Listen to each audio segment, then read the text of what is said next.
I inherited $3,600,000 from my parent, so please divorce me. You're useless. Hearing the sudden news of inheriting $3,600,000, I realized that my father-in-law was indeed incredibly wealthy. However, I had mentally prepared for this situation, so I promptly presented the divorce papers I had prepared in advance to my husband. Is that okay? Here's the divorce form. Despite being surprised by my efficiency in having the divorce papers ready, my husband quickly regained his composure and signed the divorce document. My name is Amy, a 50-year-old company employee. My husband, Michael, and I have a 20-year-old son who is currently in college. Since my son became independent after starting university, I've been actively involved with an NPO that supports people in need. While I couldn't provide financial assistance, I had the time to contribute by helping with food distribution and other volunteer activities. Witnessing the grateful expressions of those who received meals during these events made me forget the daily troubles. It was the perfect escape from the self-centered and money-focused mindset of my husband. Our son moved out to live on his own when he entered college, but my husband and I reside in a second-hand house.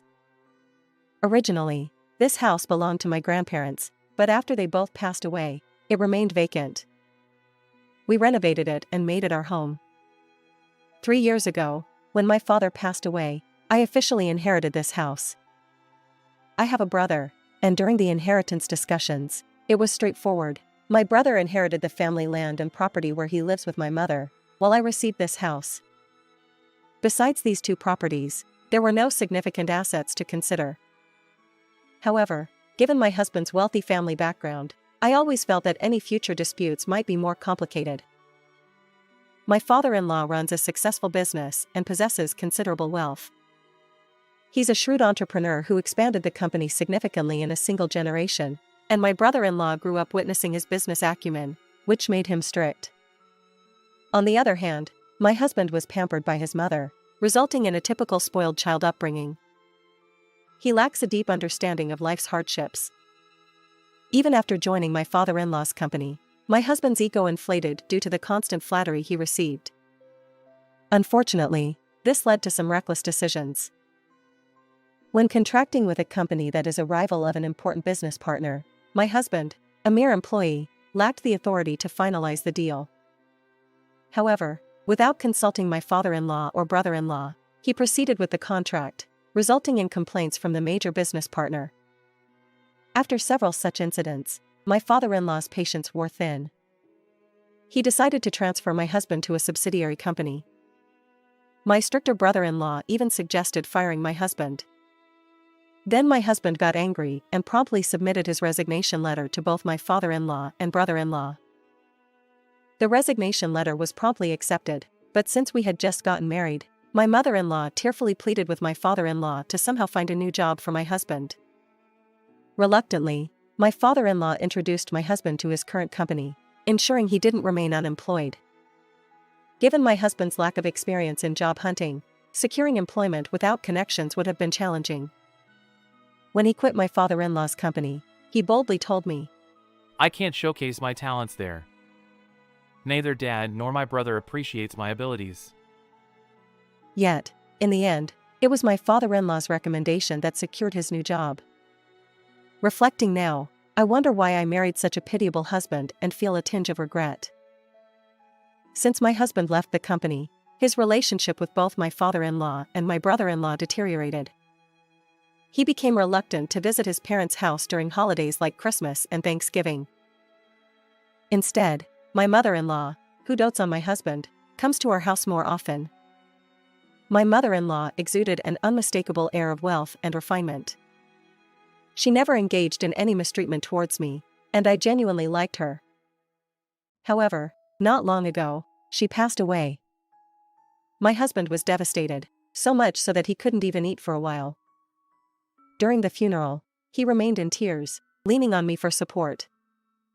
But when the topic of inheriting my mother-in-law's estate arose, my husband's demeanor suddenly changed. He became assertive. Mom was worried about me, so I should receive the entire inheritance. Although I wasn't part of those discussions, when I went to serve tea during the meeting, the atmosphere was so tense that it made me recoil. My husband had high expectations for a substantial inheritance from my mother-in-law, but the reality fell short. He felt even more despondent than during the funeral. Perhaps he was shocked by the realization that he wouldn't have his mother's assistance moving forward. For a moment, I almost respected my husband, thinking he genuinely cared for his mother.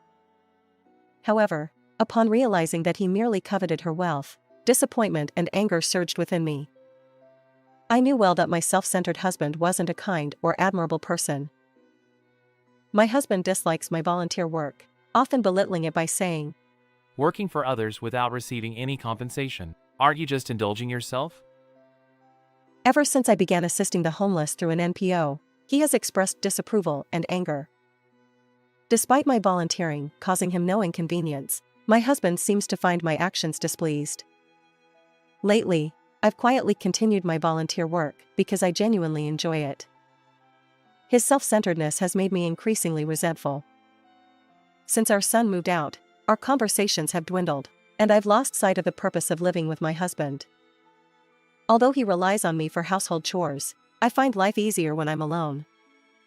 Our financial situation has also changed significantly since my husband switched jobs, and he contributes very little to our expenses. It's mostly my salary that sustains us, including covering our son's tuition. When I seriously began contemplating our future as a couple, my father-in-law fell seriously ill and was hospitalized. I hurried to visit him, but my husband refused to accompany me. I won't visit a parent like that. You go alone. I retorted. What are you saying? He's your father. Regardless of your strained relationship, that's heartless.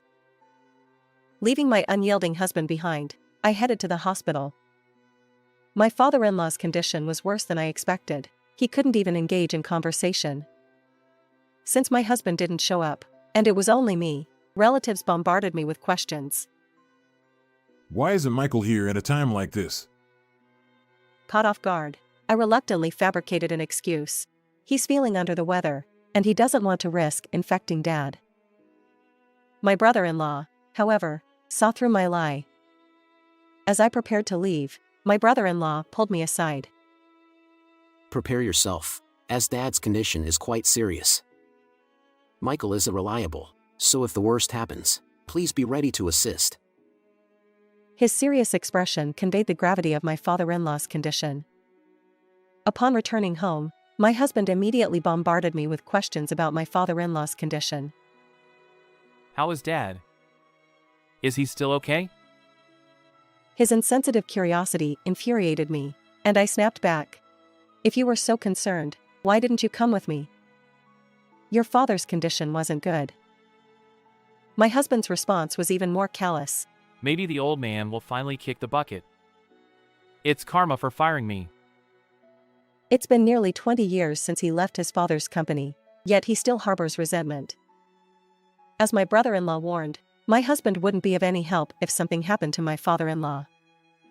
Instead, he'd likely be a hindrance. I suspect my husband is already calculating how much of the inheritance he'll receive when my father-in-law passes away.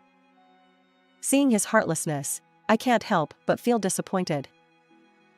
When my brother-in-law urgently contacted me about my father-in-law's critical condition, my husband's reaction was far from empathetic. Instead, he seemed delighted and insisted that I should witness his father's final moments. Please go in my place and be there for Dad. He said with his usual cavalier attitude. Seeing that smile on my husband's face, I resolved that I could no longer live with this man.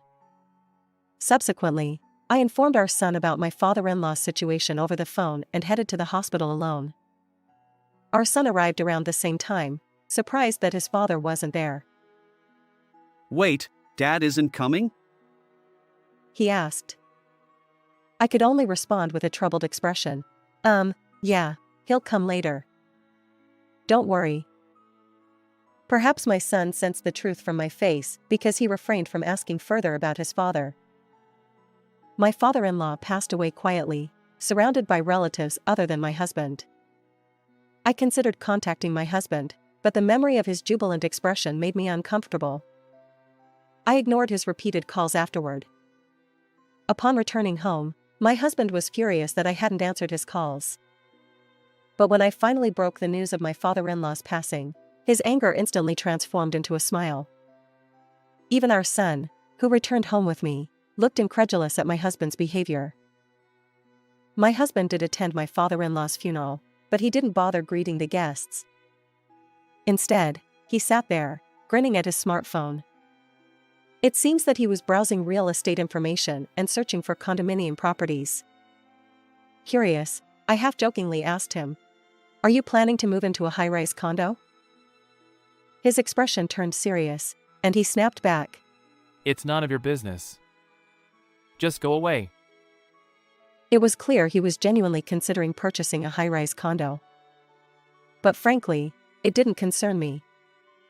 I knew that once he inherited my father-in-law's estate, he'd likely buy a high-rise condo and move out of our current home. The house I inherited from my grandfather was showing signs of wear and tear, so perhaps it was time for a rebuild. So I was considering disposing of my current home and moving to an apartment for living alone. Still, for now, my priority was my father-in-law's funeral. The funeral of my father-in-law proceeded smoothly under my brother-in-law's management. As I breathed a sigh of relief, I noticed my husband was the only one looking cheerful. Throughout the funeral, he had suppressed discussions about inheriting my father-in-law's estate, but now that it was all over, he seemed desperate to claim his share. Hey! Let's split Dad's inheritance already. It's just the two of us as heirs, so half each should be fine, right? He said, grinning. Witnessing my husband's pitiable behavior, I promptly excused myself from the scene. Although I initially thought that dividing the inheritance between two siblings would be straightforward, it turned out to be more complicated. The issue arose because much of my father-in-law's wealth was tied up in company stocks. My brother-in-law proposed, As promised, I'll transfer half the company shares to you. Is that acceptable? but my husband, fixated on cash, remained dissatisfied. Who needs stocks? Give me cash. He insisted. My perplexed brother-in-law eventually involved a lawyer in negotiations. Since my husband adamantly refused any non-cash inheritance, they settled by having my brother-in-law buy out my husband's share of the stocks. After their discussion concluded, my husband returned home and promptly summoned me. Hey, I've inherited $3,600,000 from my father. Let's get a divorce. You're useless anyway. Upon hearing the sudden mention of $3,600,000, I was once again reminded that my father-in-law was incredibly wealthy. Most people would undergo a transformation with such a windfall, but my husband remained unchanged. His arrogance and selfishness had always been there. However, I had mentally prepared for this scenario. I promptly handed him the divorce papers I had prepared in advance. "Are you okay with this?" "Here you go, the divorce papers." My efficiency surprised him, but he quickly regained his composure and signed the divorce document. After my husband signed the divorce papers, I had a conversation with him about the future. "This house is already old, so I'm going to dispose of it. Since we're divorcing, you should leave immediately." His triumphant grin revealed his plans. I'll move to a high-rise condo. But you? Well, this rundown place suits you, doesn't it? Watching him walk away, I realized how absurd it was to spend over 20 years with such a heartless man. After my husband left, I promptly rented an apartment and sold our previous home. The sale fetched a surprisingly substantial amount.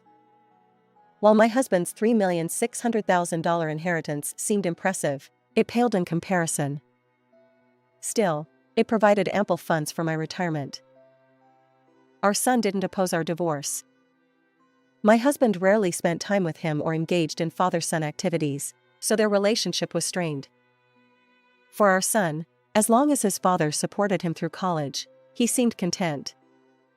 My apartment has a spare room, welcoming our son whenever he wants to visit. Meanwhile, my ex-husband bombarded my phone with calls after our divorce.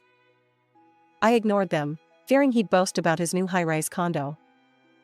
Even though the calls kept coming in large numbers, and I wondered if something significant had happened, I chose not to worry since we were already divorced. It's possible that my self-centered ex-husband was calling to report that he had remarried a younger woman. However, over time, the calls stopped, and I completely forgot about my ex-husband. After the divorce, I continued my volunteer work. It was a winter about a year after parting ways with my ex-husband. I was serving meals to the homeless during a soup kitchen event. As the cold weather set in, I worried about those living outside. While distributing meals, a disheveled man suddenly shouted, Amy, why didn't you answer my calls? His face was covered in stubble, and he looked emaciated. Although I sensed familiarity in his weak voice, I couldn't immediately place it. But then it hit me, he sounded like my ex-husband. Michael? I blurted out. When we were married, he had been of average build, but now he was a mere shadow of his former self. I asked other volunteers to take over, and then I inquired about my ex-husband's situation. It turned out that the man who had once boasted about inheriting $3,600,000 was now standing in line for a homeless soup kitchen. His hunger was evident as he finished his meal before speaking. Shouldn't have invested in cryptocurrency. He muttered. Apparently, after inheriting the $3,600,000, my ex-husband had initially considered moving into a luxurious high-rise condo. However, he stumbled upon stories of people multiplying their wealth through cryptocurrency trading online. Believing he could do the same, he dove into crypto trading as a complete novice, consistently losing money. Instead of quitting while he was ahead, he kept pouring funds into the volatile market, hoping for a miraculous turnaround. Unfortunately, a sudden cryptocurrency crash wiped out the remaining money he had earmarked for the high-rise condo. His bank account balance, once $3,600,000, dwindled to zero. Unable to pay utility bills, he found himself living in the high-rise condo without electricity or running water. Even his phone service was cut off. He had been calling me repeatedly, seeking help, but I had no idea any of this had happened. Even if I had known, I wouldn't have felt inclined to assist. Moreover, he couldn't afford the hefty inheritance tax, so he lost the high-rise condo he had once flaunted. The inheritance tax on $3,600,000 was quite substantial, and after selling the condo to settle other debts, it appears that nothing was left. Now, for the past month, he had been sleeping rough in parks and had come to the soup kitchen that day. Amy, can't we get back together? I've realized I need you after all. He clung to me, pleading. I understood that he was going through a tough time, but reconciliation was out of the question. That's impossible. Absolutely impossible. Do you remember what you said when you initiated the divorce? You called me useless. Now, suddenly, I can't forgive that. Why don't you go to your brother's place? I replied firmly. My ex-husband shook his head. If I could do that, I wouldn't be here. What do you mean by here? Well, it doesn't matter. We're practically strangers now. Please don't be so cold. Who was the one who started this coldness? Since I regularly volunteer here, feel free to come if you want. With that, I pushed him away and walked off. Watching my emaciated ex-husband eat the soup kitchen meal, I couldn't help but think that he should never have inherited that $3,600,000. Afterward, he stopped coming to the soup kitchen, and I wondered what had become of him. But it was all of his own making. When I shared this story with my son, he echoed similar sentiments. My ex-husband served as a cautionary tale, and I hoped my son would live a more responsible life. My modest apartment wasn't a luxurious high-rise condo, but it provided a comfortable life. My son enjoyed visiting during breaks, and I looked forward to witnessing his growth. How did you like this story? Please consider subscribing to the channel. See you in the next video.